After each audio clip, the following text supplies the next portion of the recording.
Okay, so good morning, class. Morning. Morning, ma'am. So today I'm going to discuss to you all about the electrophoresis. So what is electrophoresis?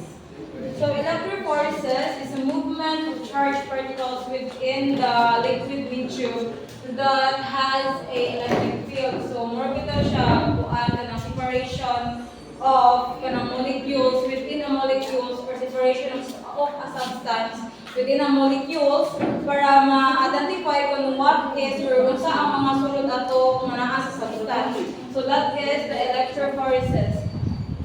And this movement of charged particles was first discovered by a Russian professor when he wanted to know how effective does electric field how does electric field effective in the clay particles that is dispersed in the water or the liquid as our medium here. So when we turn on the morbita, for example, this is worship a machine this is the electrode, and a machine here. So when he decided to turn on this thing, silence class, silence. Okay. So when he decided to turn on the switch, he noticed nga ang clay particles nga murag naglay here diri kaniha murag wala galihok kay decided to separate or migrate in different directions. For example, this one for example, this is the negative particle, this clay has a negative charge and this one has a positive charge. Because all we know is kuan di ba kanang opposite charge. Opposite charge and flux. So that is why murag nakakuan siya. And also electrophoresis is used also or has an application in biology such as in DNA, RNA, and protein. So why? Ano naman sa biology? Because di ba ang electrophoresis kay morbito siya kuan kanang segregating or migrating the different charges para makabalota kung unsa ang sudan ang substance or unsa ang naanang particle. So this is why anong kuan siya sa biology because for example here DNA and RNA has a negative charge but protein has a negative and positive charge. Anong siya man kay naa siya duha ka charges because protein differs in amino acids. So mao to siya. And now, how does electrophoresis can be conducted? So we have here a buffer. A buffer is a solution that cannot change the pH level in a solution when adding an acid or a base. So mao to siya. Why we use buffer instead of a normal liquid? Because buffer contains ions that enable the electrons to move forward like that. If wala tayo kanang ions or cations in our solution, murag wala mahitabo nga movements of kanang electrons or particles like that. And also, buffer is very important because it helps in segregating and migrating the charged particles of the samples. So what we have here, the next one, buffer alone is not the only one na gamiton sa electrophoresis. We have also the electrode. So electrode is a electric chemical cell that occurs in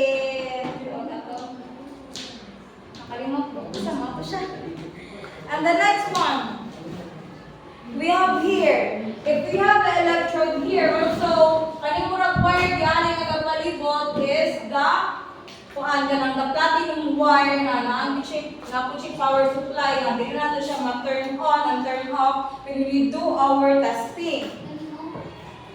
Our power supply is a voltage and a current. So voltage is a unit of volt and current MA. Okay. So why voltage? Because voltage is Bernia, please read Bernia. Voltage, a potential difference across the electrode. Am I right? Yeah, you're right. Okay. How about our current? Okay, John Rio Dumont. What current is? Huh? What was the current? Electricity flowing across the electrodes. Okay, very good. You're good at reading, huh? Okay, so we have here the voltage and the current. So these two here, na nasa sa power supply, is very important or very crucial in doing the electrophorese. Yeah, like that. And then, the distance between electrodes is very important in doing the buffer. Because why? Ang important man. Because in electric field, we have here the potential difference across electrodes over the distance between the electrodes. So, mao siya, the distance between electrodes is very important in doing this. And then, we have here the units of potential difference across electrodes. We have the voltage over the centimeters. Go on, Jadria, listen. Okay, and then the electric field, the measurement is very important in the electric field because why? For example, we have here, dili man tayo makaingon nga kuan nga isa ra gyud ang sudlanan or isa ra ang shape or kanang quantity sa kuan atong apparatus di ba nakita medium, large, extra large. So what we have here is the two apparatus, the small apparatus and the large apparatus. Okay, people at the back listen. So for example, in our small apparatus, we have here the distance between the electrodes is 10 cm. And our potential difference across electrodes is 100 voltage. So 100 divided is equals to, do 100 divided is equals to, okay, very good. So we have here the 10 volume over 8 per centimeter. And for our large apparatus, as you can see, more ito siya, ang distance kay, di ba, small apparatus and large apparatus. In our large apparatus, we have here the distance between the electrodes is 20 centimeters. And our potential difference across the electrodes is 100 voltage. So 100 divided by 20 is equals to 5 voltage per centimeter. So di ba ang mas ako? 10 voltage per centimeter or ang 5 voltage per centimeter? 10 voltage per centimeter. Okay, very good. So here pa lang makakuha na ta og result nga mas dako or mas dako og strength ang electricity di ari sa gamay nga apparatus kontra sa large apparatus, no? So the distance is very important in doing the electrophoresis. And then we have here, voltage alone is not kuan ka na also. Dili lang siya ang important ay also the current. Why? Because the heat generated in the buffer or in the electrophoresis apparatus, it may differ also in the current. More bito siya kana directly proportional to each other. Kung unsa ang mainit niya di ari, mag-differ po siya sa current kaya iyang ipagawas. And then, electrophoresis has types. This electrophoresis is 6 types, but I only choose 3 because this is more important types. So we have here the paper. Kahilog, please read what are the types of electrophoresis. Paper electrophoresis, capillary electrophoresis, and agarose jet electrophoresis. Okay, thank you. So the first one is the paper electrophoresis. So we have here the buffer or the container that contains a buffer. Diba? So itong buffer, one, panagan sa itong buffer. Okay, you have a point, panagan. Again, buffer is solution. Okay, buffer is solution. Ganang the pH level cannot be changed with adding the acid or the base. So that is the buffer. So what we have here is the filter paper. So di ba, as you can observe, diniganiha nga the filter paper is kuan siya kanang nasip diri sa atong two different buffers. And then, when the filter paper absorbs the buffer here, murag makita na nato ang sample diri. As you can see, naaka yellow di so that is our sample. Kung maka-absorb ka sa filter paper o buffer. And then the next one, when that happens, our sample is clear here. Dili na nga tayo magbutang na electrodes with platinum and also our power supply. So, kung ato na siyang i-on, ang atong power supply, this time na, nga mura bito, kuha na siya kanang ang charge particles maka-decide na nga, dili ko na-attract, dili ko na-attract, mura bito siya ingana. So, mao na ni atong mga charge particles, nga nibalhin di ari sa atong kuha kanang sa atong second buffer. So, di ari, as you can see, mura siya ga-travel along di ari. So, let's say for example, this kanang lima ka example dire kay na siya gadala siya ang mga negative charge particles attract siya sa atong positive charge particles. So the next one is the agarose gel electrophoresis. So agarose gel electrophoresis is widely used for separation of DNA and RNA. So why?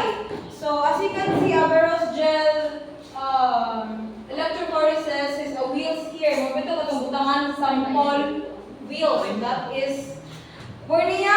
Haganing wheels na ni Bornea? Kanang squares and rectangular. Square din na. Okay. Yes.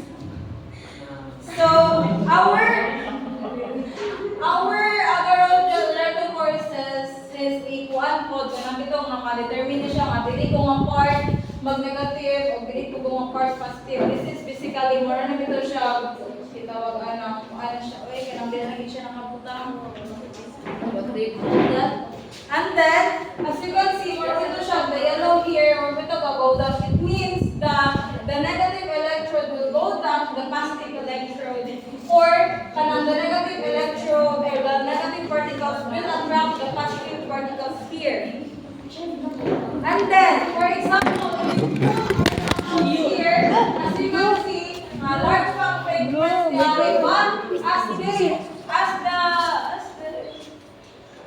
as the fragments goes down, kita na nagamay na siya.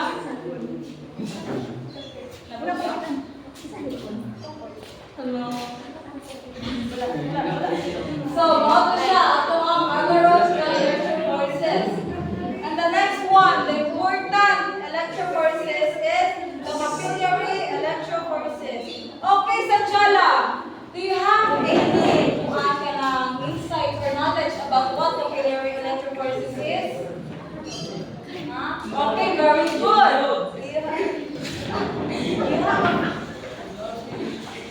So, what happened?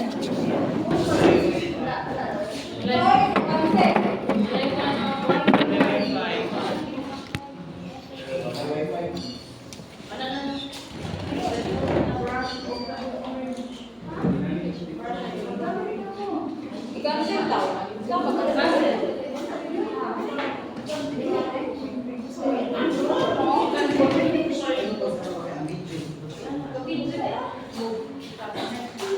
Video is